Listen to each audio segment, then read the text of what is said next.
Video का उद्देश्य किसी का इंसल्ट या किसी को भावनाओं का ठेस पहुंचाना नहीं है। इस वीडियो का सिर्फ और सिर्फ मनोरंजन के लिए बनाया गया है। इसे अपने दिल पर ना ले। हम सभी कलाकारों का सम्मान करते हैं। धन्यवाद। बाबा हो हमने जना लिए मनी गछे तेरे रेल से, दुल्हा के बहिनी दुल्हा के भैया के साथ मेल छे। भैया हो हमने जना लिए मनी गछे तेरे रेल से, दुल्हा के बहिनी का मेल छे ना।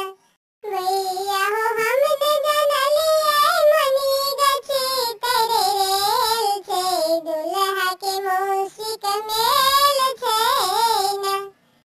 भैया हो हमने जना लिए मनी गछे तेरे रेल से, दुल्हा के फूफू के लुच्चा सा मेल छे ना। भैया हो हमने जना लिए मनी गछे तेरे रेल से, दुल्हा के बहिनी का लुच्चा के साथ मेल छे ना।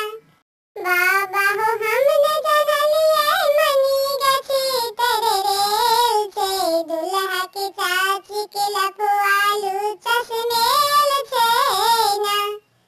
बाबा हो हमने जना लिए मनी गछे तेरे रेल से, दुल्हा के बहिनी के लफुआ लुच्चा से मेल छे ना।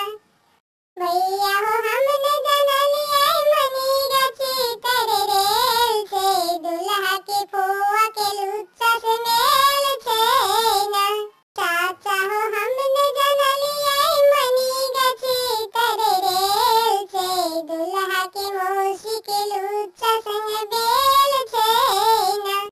भैया हो हमने जना लिए मनी गछे तेरे रेल से, दुल्हा के फुआ के मेल छे ना। भैया हो हमने जना लिए मनी गछे तेरे रेल से, दुल्हा के बहिनी के लफुआ लुच्चा से मेल छे ना। बिल्ली रानी गीत यूट्यूब चैनल पे आपका स्वागत है। यहाँ पर आपको एनिमेशन वीडियो गीत मिलेगा। अगर आपको यह चैनल बिल्ली रानी गीत आपको पसंद है तो अपना कमेंट करें और साथ साथ चैनल को सब्सक्राइब जरूर करें। धन्यवाद।